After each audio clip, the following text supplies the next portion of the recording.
to be with you. I appreciate the invitation to be a really small part of the extra efforts of the lectureship. And I want to compliment the congregation. I mentioned to Dad, he could tell you just a few days ago, I love themes, and like you guys have had recently, looking at different books and letters of the Bible, and I believe it was last year the minor prophets, if I'm not mistaken, and of course this year the major prophets. I love, I know books aren't necessarily that way, but I love character studies, and when you do those on books, often that is the case. And I really like the idea too that Robert's put forth in just singling out certain small aspects of the major prophets. It'd be hard to condense all of that into one lesson, so it makes it really handy to do that. It's a really neat idea. Of course, as he mentioned, the topic I've been assigned is one of my favorite characters, which is also a book in the Bible, Daniel, and it's probably one of your favorite characters as well.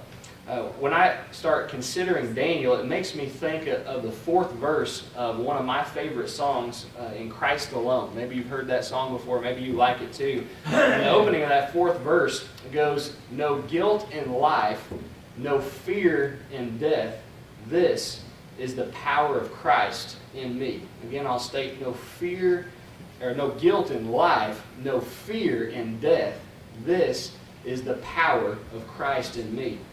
I realize that my assignment isn't to do a song lesson, so I'm going to stop there with the song. But I bring it up because it really introduces well what our theme is from Daniel chapters 3 and 6, that when you have no guilt in life, there is absolutely no reason to fear. It's something as a theme that not only applied to Daniel and his friends and in his time, but as well could carry over into our time and will throughout eternity. That when God allows us to become guiltless in life, we have no reason to fear, even in the face of death. Now we're going to glean from the book of Daniel, and we're going to open in our discussion in Daniel chapter 6, and seeing that when you don't have any guilt in life, you have no reason to fear anything, including lions. Now, in Daniel's time, it would make a lot of sense to fear lions because you're probably well aware of the story. And we're going to spend probably less time in the stories because of our familiarity with them, although we will hit some snippets at the end of both of them. But you're probably well aware that it had been made under the Medo-Persian Empire illegal for a time, for 30 days, to pray to the God of heaven. And if you were found guilty in doing such a thing, you would be cast into a den, or it could also be translated a pit, which is going to become important later. A den or a pit with hungry lions. Well, that placed the godly like Daniel in a real bind, because Daniel was going to continue to be godly and pray to his God no matter what the law of the land was, because the King of Heaven had told him to do something differently. Well, it's in Daniel chapter 6 that because Daniel in his faithfulness did what the king forbade him to do through law, Daniel 6 verse 16, the king gave the command and they brought Daniel and they cast him into the den of lions. Verse 17, then a stone was brought and was laid on the mouth of the den, and the king sealed it, probably in hot wax, with his own signet ring, and with the signets of his Lord. Now, a signet would serve kind of what part of the word insinuates, a signature. Signature. That's really what it was for the king. He wanted to make sure also, though, that those evil perpetrators who had contrived this plan against Daniel and really trapped the king before he realized what was going on, it's interesting, he wanted to make sure that they had their signatures on what had taken place as well. Perhaps he's hoping he can bring that up against them later because their names, essentially, through the rings are signed to it. They signed it that the purpose concerning Daniel might not be changed. If you're Daniel, this is a tough spot in which to be. You've been thrown into a den of hungry lions just because you obeyed your God. What hope do you think there is for Daniel in survival at this very moment? Some of you, and I go back to a comment, you kids are probably going to get tired of hearing this today, but some of you might not know this. For those of us who are older, you might be able to identify. I think I was 11 years old when the movie The Ghost in the Darkness came out. Some of you might recall. By the way, I wouldn't recommend watching that today without some type of filter in place or on TV, something like that, where you have a lot of stuff cut out of it. I was 11 years old, I think, and I watched the movie.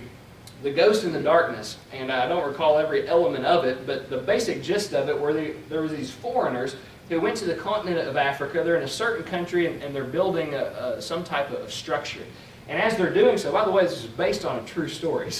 And as they're doing so, these lions, a pack of them, start picking off the people one by one. And the darkness, that's when they really like to do it. And they're like ghosts as they do so. You don't even see what it is that's transpiring, hence the title, The Ghost and the Darkness. And so you have all these capable workers in the prime of their lives, really strong people who band together and with weapons, and they try to stop these lions out in the open. And they still have great difficulty in doing it. And so many of them lose their lives, and it's day after day, night after night, this occurs. Well, Daniel isn't in a wide open spot, but he's thrown into a confined pit. And he's not in the prime of his life. It's believed historically that Daniel was about 80 years old whenever he was thrown into the lion's den. He doesn't have anyone else to help him. It's not one lion and one person, but it's a group of lions against one person. He doesn't have any weapons, all by himself. What chance does Daniel have in surviving this episode? Well, the king has some hope, kind of. Verses 19 through 22, the king gets up really early in the morning, hasn't been able to sleep all night. He understands probably what's been taking place with Daniel. It's saying probably that his body is mangled by this point. He gets up very early. He goes in haste, which is a hurry, to the den of lions, and he cries out with a lamenting voice to Daniel. And that could be taken in one of two ways. He might be upset with himself still because of the decree that was signed, or he could be lamenting because he's pretty sure that he's dead by this point. Whichever might be the case, the king cries out saying, "Daniel, servant of the living God, has your God whom you serve continually." Now he's laying it on thick here. He's hoping maybe this is even a semi-post appeal to the Lord. Hopefully you've spared your servant. This guy has been so faithful to you. Has he been able to deliver you from the lions? You think about that question for a minute. Of course, he's a pagan king, so he doesn't have the same understanding of the God of the Bible that you and I do. Is God able? Is he stronger than lions? Give me a break. The God of heaven created, you might say the king of heaven created the king of the jungle. Is he strong enough? Oh, that's no problem for God. Perhaps a little surprised, certainly happily, the king hears Daniel cry back to him, "O king, live forever. My God sent his angel and shut the lions' mouths so that they have not hurt me, because I was found innocent before him." Now think about that statement for a minute. I was found innocent before him. And he goes on to say, also you, O king, I haven't done you any wrong either, even though you signed this injunction that involved me. No guilt in life is what Daniel is claiming. And because of that, he found out he had no reason to fear. Not even face to face with lions. How amazing is it, first of all, that Daniel survives, but secondly, he's not hurt by the lions. You've been to the zoo recently and looked at a lion. Have you seen their mouths recently?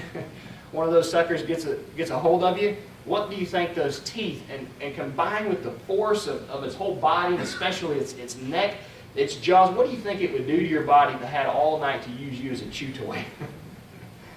Now, there have been people that have survived lion attacks, but their bodies have been mangled when it's all done.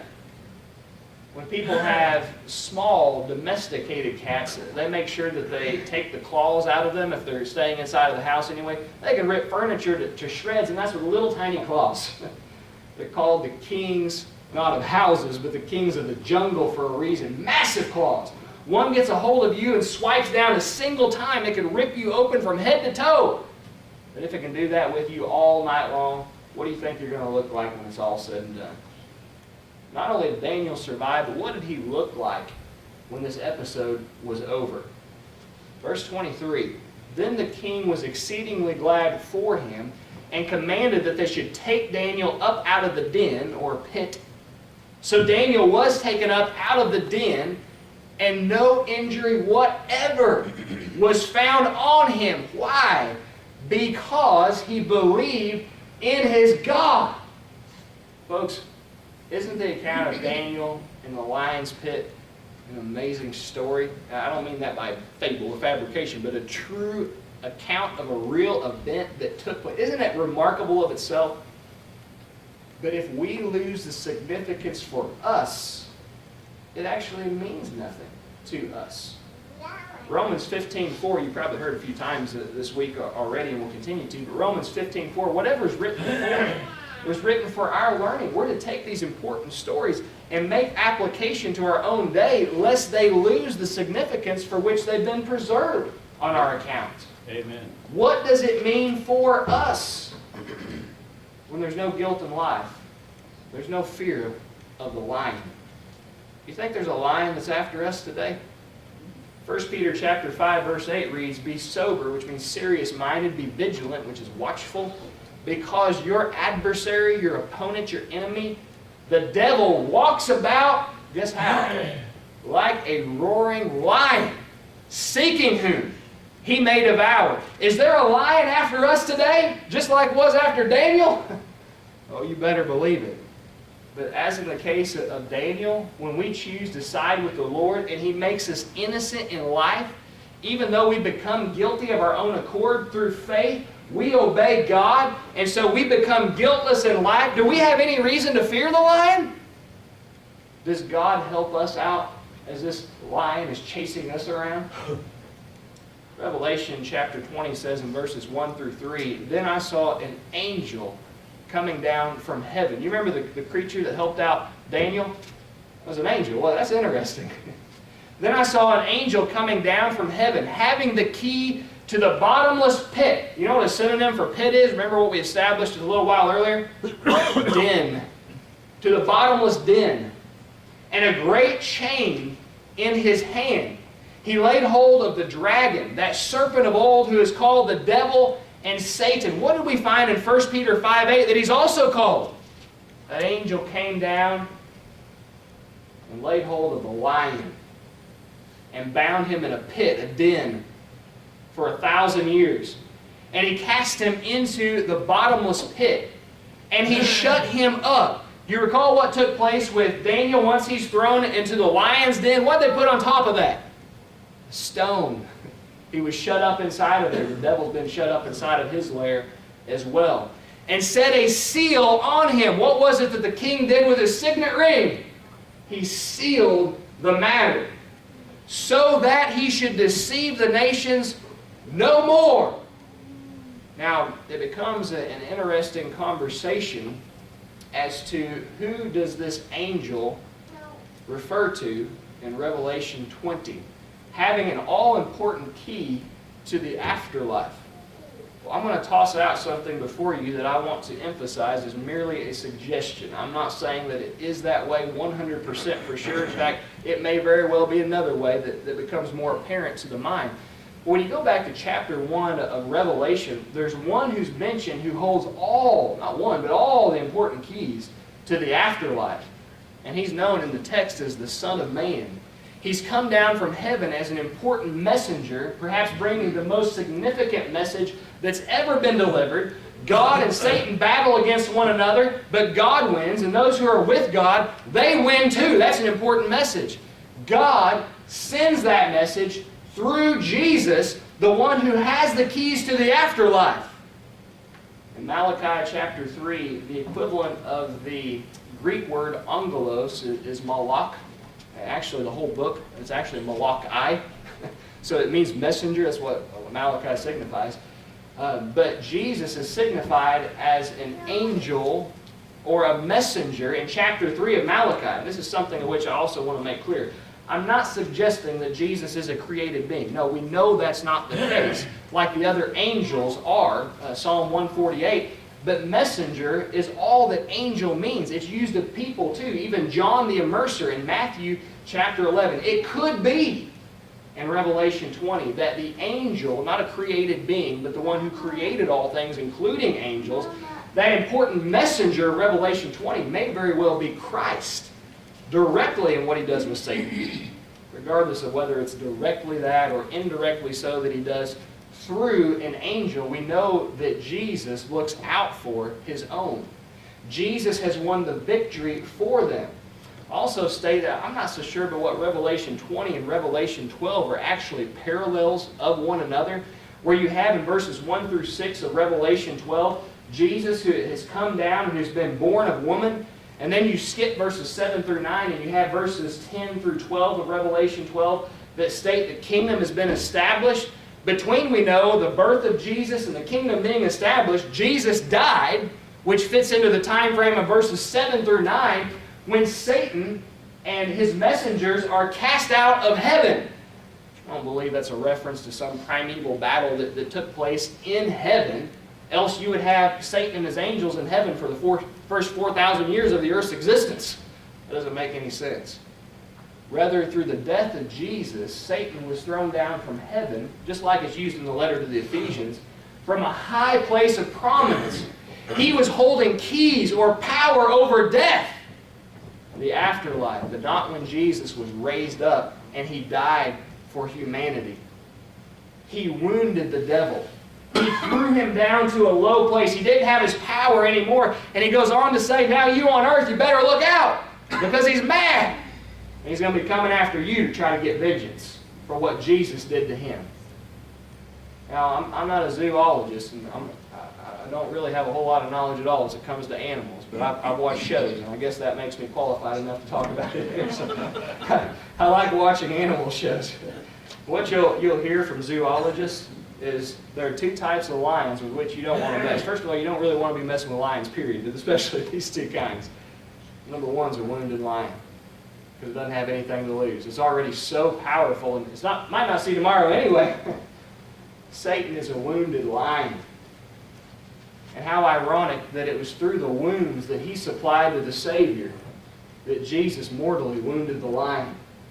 And now he's after you and me because he's so mad.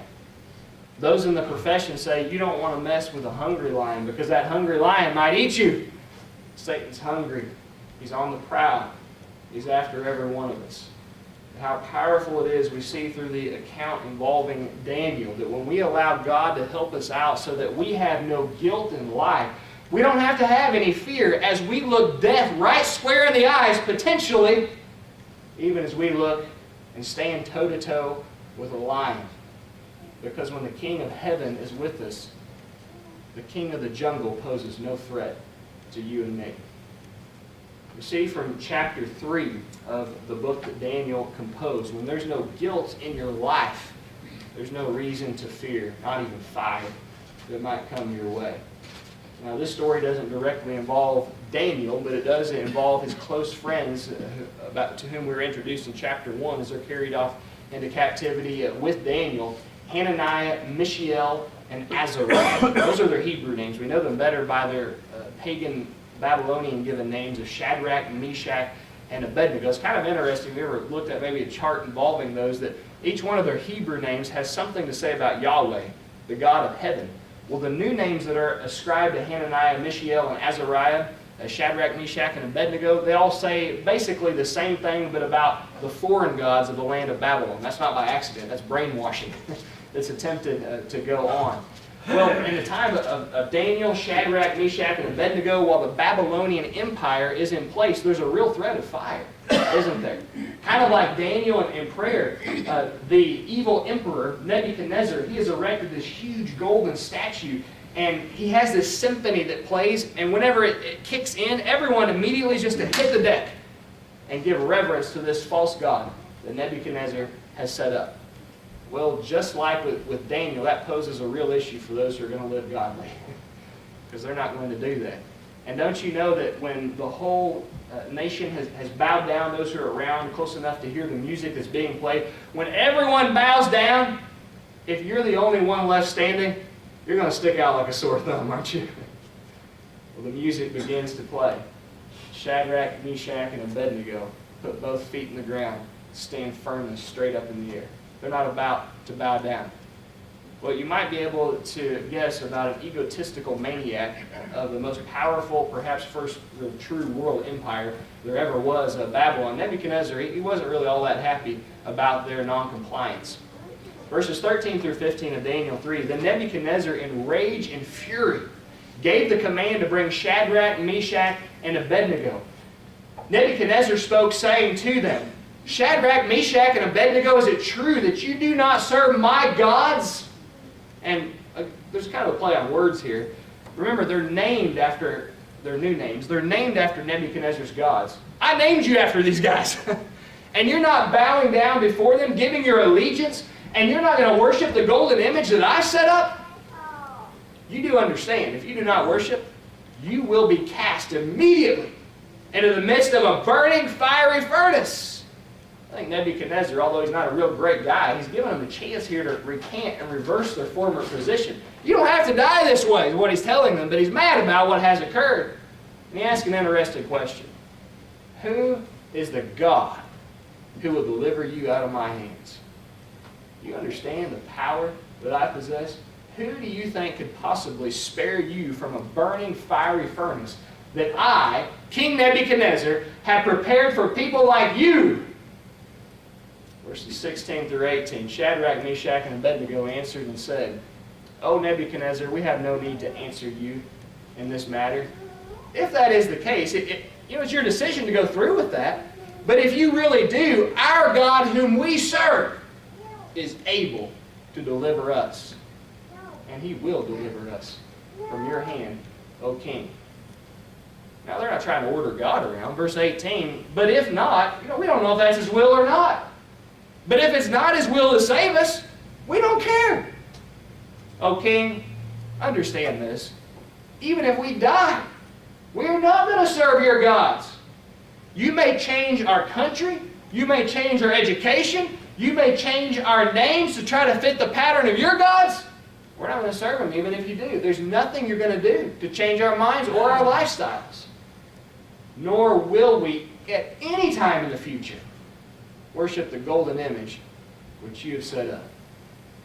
Now, King Nebuchadnezzar was furious before. What do you think he's feeling on the inside right now?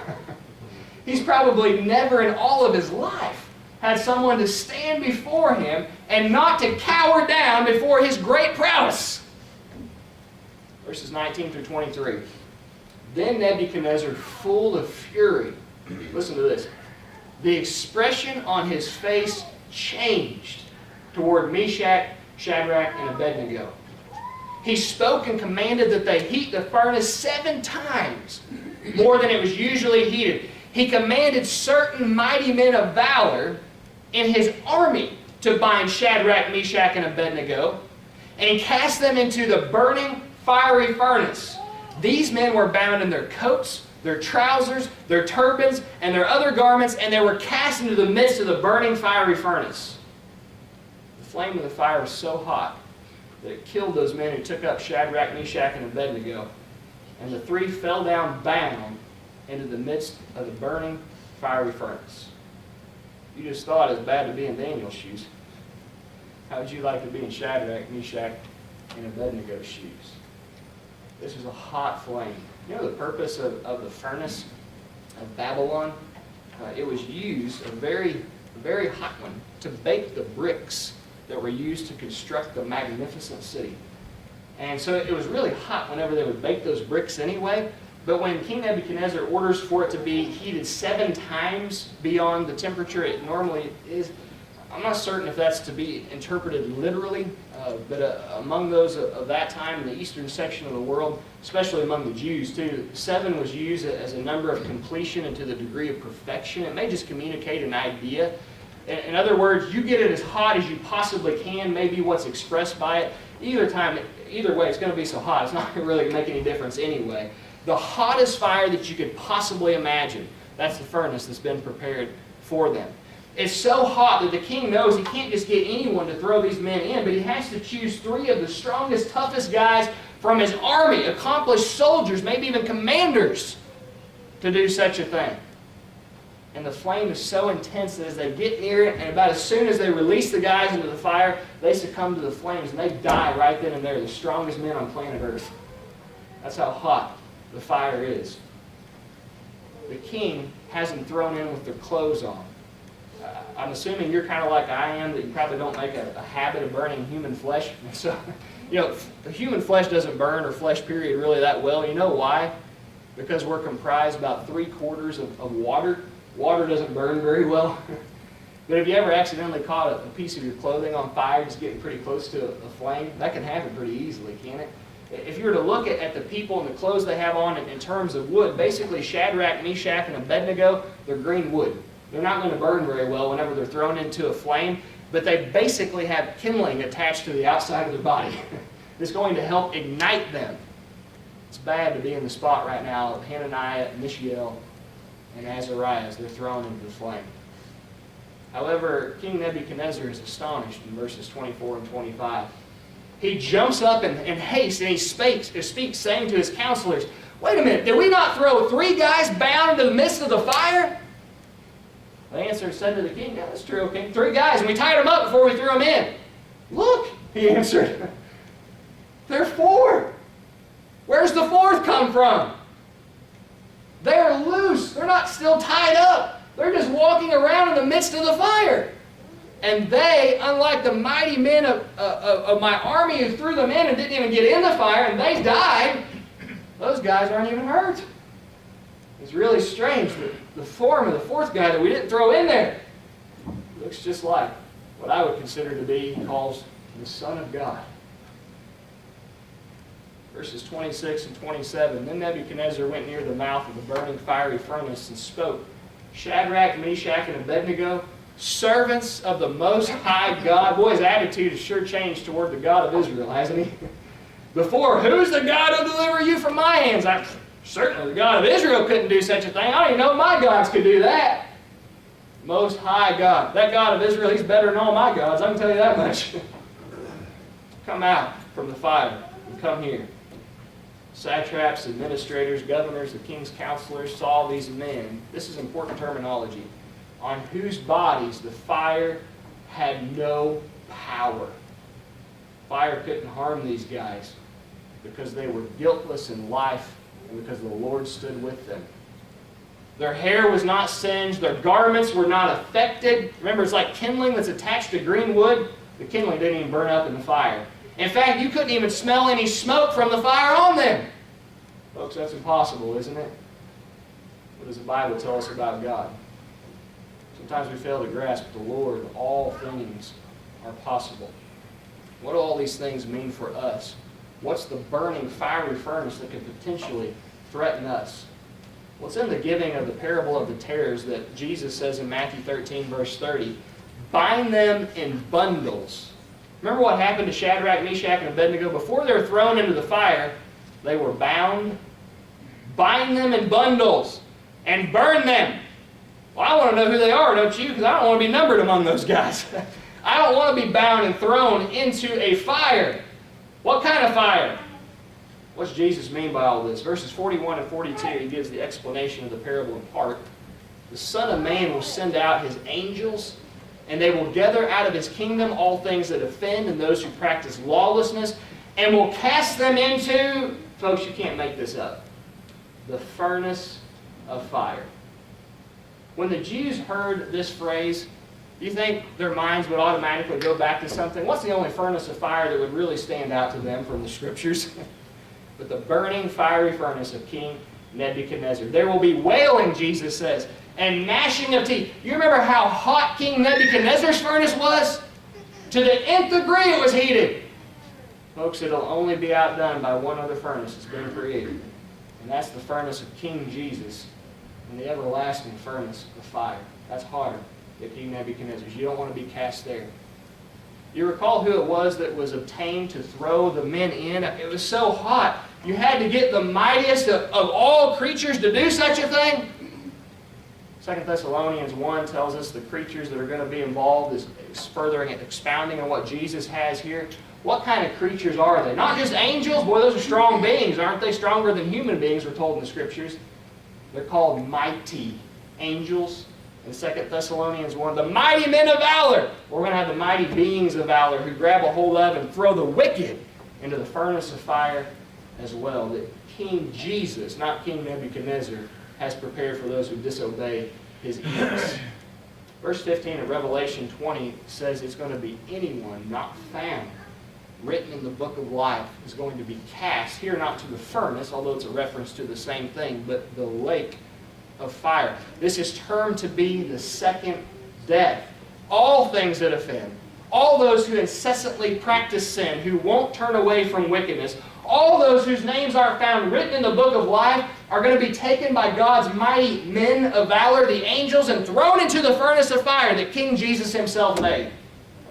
That's something, isn't it?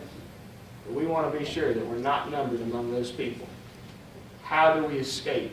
How do we make sure that fire is not a threat to us? We just need to back up in Revelation 20, the 6th verse. Blessed and holy is he who has part in the first resurrection. Not one of those who says that if you hear nothing else in the lesson, hear this. But, okay, I am today. If you hear nothing else in the lesson, hear this. Over such, the second death, what is that? The furnace of fire.